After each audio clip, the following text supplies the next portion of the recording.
Hello, everybody. Joe Gould's Secret is a book I recently finished. Sorry, it's upside down. And it is by Joseph Mitchell, and it was quite a read. I'll be honest. It's a true story that I didn't know about until somebody else. I showed up in conversation with a group of friends, and they were recounting the story of Joe Gould, who is a kind of a, I wouldn't say famous.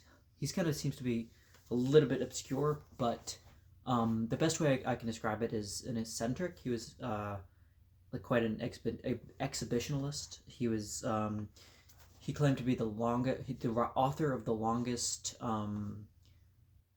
oral, or like the work in the world, and he titled it the oral history of the world.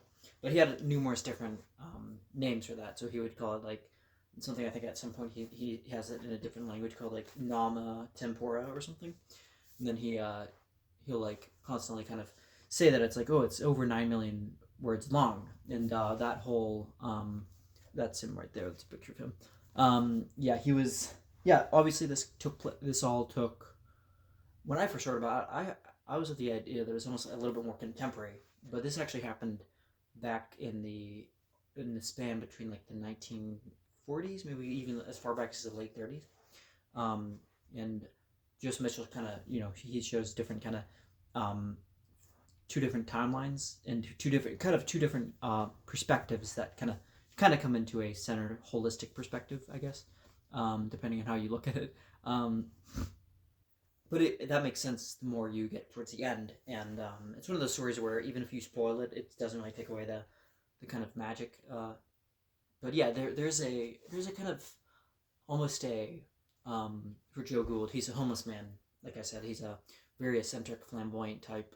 I actually didn't realize until I kind of looked at different cursed over some biographies that he was possibly had mental. Well, he definitely had some kind of mental kind of things going on that made him unable to work. He had a bad rapport with people. Like he wasn't able to.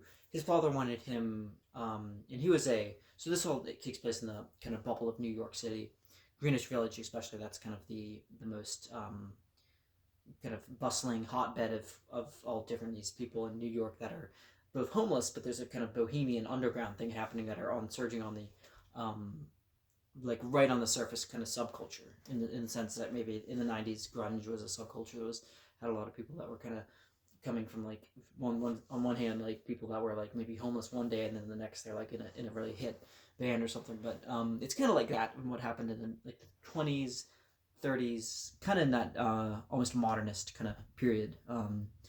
And Joe Gould came from that, and he wanted so hard not to be at what his parents wanted to be. His parents, he grew up he claimed to be from a New England family that had doctors, and his father, Joe Gould, also named Joe Gould. And it gets a little bit confusing because there's two Joes. There's Joe Mitchell, Joseph Mitchell, who I think he goes by that kind of more formal, and Joe Gould, who's but yeah, there's a his father wanted him to be, to follow in the family line in the tradition of, of medicine.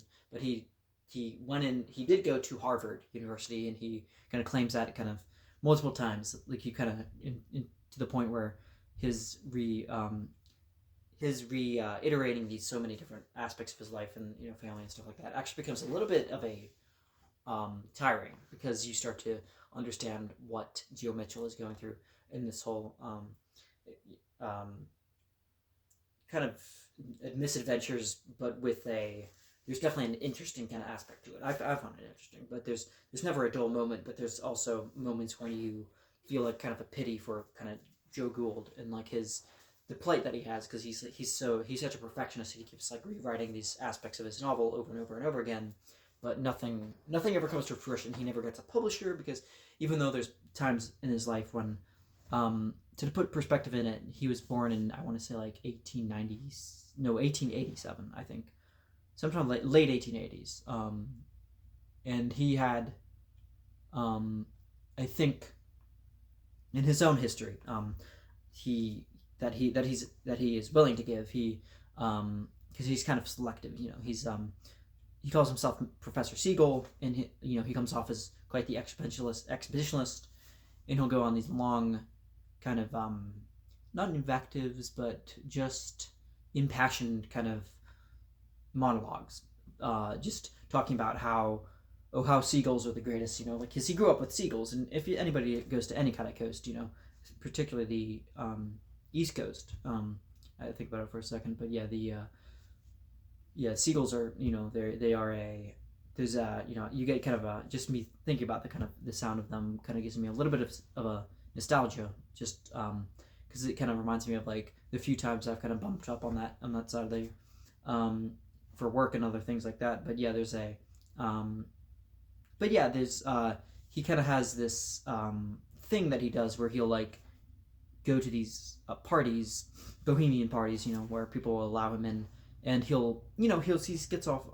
writing off the code of kind of this precept, or at least the context that he's giving, the appearance that to all his friends that he keeps telling, that, hey, I'm actually writing this oral history, and and then every time he's at one of these parties, he's always like going around, and he kind of makes a fool of himself, and he'll like go up to all the attractive ladies and gentlemen, and then and he'll impersonate a seagull. He'll like go down his full out, stretched out, I think, and then just like completely make a fool of himself, just for the sake of it, because he's almost like a modern day troll in a sense.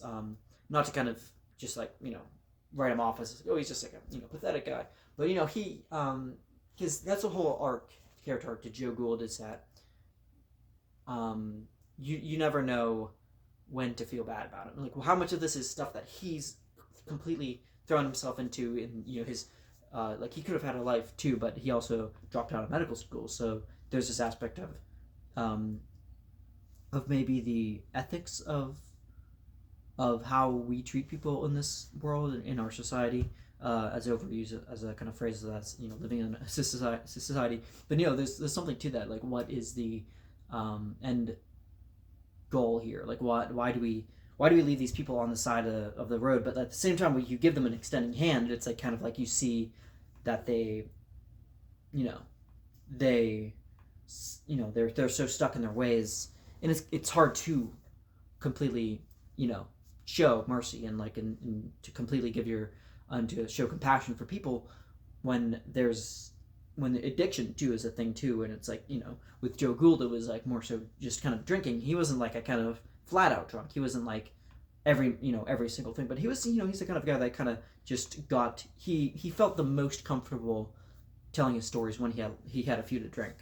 So, and he also kind of would always like peg money off people, and then he would like, right off the bat, you get the sense that he tries to make people make their worthwhile, like especially for the tourists that aren't kind of initiated with him. He kind of tries to say like, oh, if you give me a few bucks for like a beer or like a breakfast or whatever, to some egg sandwich or something, I'll tell you guys a piece of my story. We'll recite a poem, and then he'll name drop E.E. Cummings. He says that he was childhood friends with E.E. Cummings, or that or that at least kind of he knew him at some point coming of age. And yeah, he'll name drop tons of other people, all of these other literary figures that are kind of up and coming, and then he'll like kind of, you get the sense that he's trying to kind of create this aura of like, excuse me, still kind of getting over this sickness here. He's trying to kind of curate this profound, like something, like he's trying to make himself out to be more than he is. Yeah, at the same time, he's also very, very, he's completely willing to play the fool, but it's usually at other people's detriment. Like it's not like a self-deprecating thing. He's making other people uncomfortable too. So he's, he has lice in his hair, and he'll like retell the same story, and then I'll get to in a little bit that the entire oral history and like the several other names it runs by, but on the validity. But yeah, so Joseph Mitchell is also kind of caught up in this, because he's trying to figure out, and he has he's a little bit younger than Gould. He's about, I want to say, born in 1908, I think, and he was a pretty kind of respected, eminent writer for the New Yorker, and he got a hold of Gould after he kind of also kind of in a way of relating to Gould also kind of admits that he used to want to become a writer too, and that he tried writing a novel that nothing came of it. In that he was from the South too, so he kind of came from the kind of a pretty dirt poor family, from my understanding, and then he kind of, but he doesn't really talk a lot about that, but he centers this mostly on Gould, but Joe Mitchell was also quite a depressive personality. He had I think some form. I don't know if he was ever officially diagnosed, especially given the time period. But then again, there was also psychology too. That psychoanalytic school is kind of coming up, pretty popular then. But I think he had some kind of maybe clinical depression. He was just a very melancholic guy. And he saw Gould, and he would often kind of sit across from him and then just let him kind of tell him like all these stories, because Gould was kind of something of an interesting contradiction too, which I might have touched on already. But he was like he says so himself at some point in the novel. I don't know if I'll try to find it, but he says, "I'm like an introvert and an extrovert, all wrapped up in one. I'm once you get a few beers in me, I can totally get out of his shell." And but yeah, he's it's one hand he makes himself out to be constantly scrawling on this or history, and that it's growing in size, and then it's a ever expanding kind of thing. He says he boasts that it's like 8 times bigger than the Bible or something like that. And Joe Gould starts to kind of get carried away with this this persona of this thoughtful kind of, ooh, I'm such an outcast. I never got to, yeah, I'm one of those people kind of cast aside from society, who's really really genius, and but at the same time, the what I found really interesting here is that this is real life stuff. This is a real person that lived. Unfortunately, I can't find many.